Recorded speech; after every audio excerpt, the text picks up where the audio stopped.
Вітаю, шановне панство! Сьогодні готую ліниві вареники. У мене є пачка сиру кисломолочного і буде швидкий, смачний, поживний сніданок. В цій пачці 350 грамів сиру. Розминаю сир товкушкою. Якщо хочете отримати особливо ніжні вареники, перетріть сир через сито. Для лінивих вареників чудово підходить і домашній сир. Головне, щоб він був не надто вологим або занадто сухим. Стараюся розтерти всі великі грудочки. До речі, коли купую сир у магазині, завжди перевіряю його через упаковку, чи легко він розтирається між пальцями. Якщо сир збивається у щільні грудки, його буде складніше зробити однорідним. Додаю яйце та дрібку солі. Якщо любите солодкі вареники, додайте 1-2 столові ложки цукру. А я звикла до класичних, несолодких, лінивих вареників. Але сьогодні вирішила поекспериментувати. Частину зроблю звичайною, а частину з ягодами всередині. Бачила такий варіант у деяких господинь, і мені стало цікаво спробувати. Наприкінці поділюся своїми враженнями. Додаю борошно. На таку кількість сиру потрібно 3-4 столові ложки. Але тут є важливий нюанс. Точну кількість борошна ніхто не скаже. Усе залежить від вологості сиру. Спочатку додайте 3 ложки, подивіться на тісто.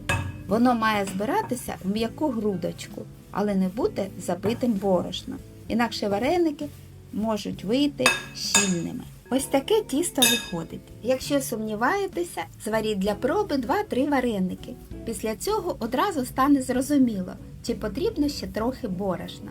Тим часом ставлю каструлю з водою нагріватися. Стіл, дощечку, на яку складатиму вареники, злегка присипаю борошном. Половину тіста беру на класичні вареники, а другу половину для вареників з ягодами. Збираю тісто у щільну кулю, щоб посередині не залишалося повітря. Тоді готові вареники краще триматимуть форму. Розкачую тісто в ковбаску. Якби ж я перетерла сир через сито, тісто було б більш однорідне, вже як є. Трохи приплюскую ковбаску. Сьогодні мої вареники будуть у формі невеликих цеглинок. Нарізаю на шматочки. Ось це і є ті самі ліниві класичні вареники.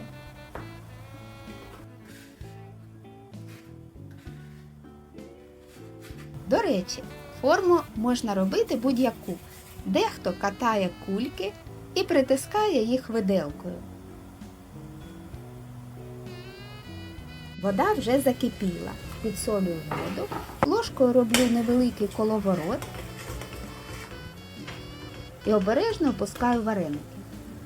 Перемішую тильним боком ложки, тому що вони дуже ніжні. Щойно вареники спливли, зменшую вогонь і варю ще 2 хвилини. Готові вареники виймаю.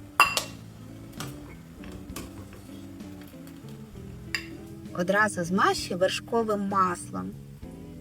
Легенько струшую, так вони не злипнуться між собою. Подавати вареники найсмачніше зі сметаною. А які ж вони смачні! А тепер роблю вареники з ягодами. Вони будуть солодкі, тому до тіста додаю цукор і ванільний цукор.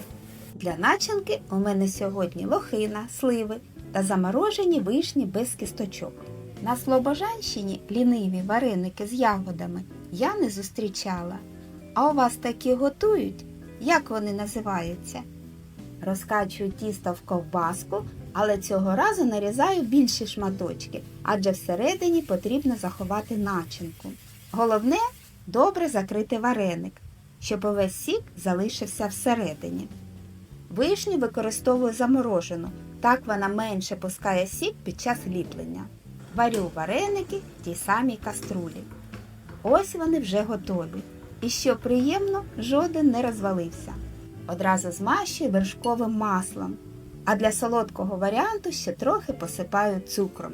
Ну що ж, виглядають вони дуже апетитно. Час дегустації. Усі вареники зовні однакові, тому яка начинка всередині справжня лотерея. Пробую перший. Вишня. Наступний. Знову вишня. Найбільше мені сподобалися вареники зі сливами та вишнями. У них приємна кислинка, яка дуже вдало поєднується із солодким сирним тістом. І тепер головне питання. Чи буду я готувати вареники з ягодами ще раз? Скоріше ні. Вони смачні, але потребують більше часу на ліплення, а начинки всередині виходить зовсім мало. Хоча для різноманітності спробувати було цікаво. Поки знімала дегустацію для відео, то вже й добряче наїлася. А я вам бажаю смачних вареників і гарного настрою. До нових зустрічей!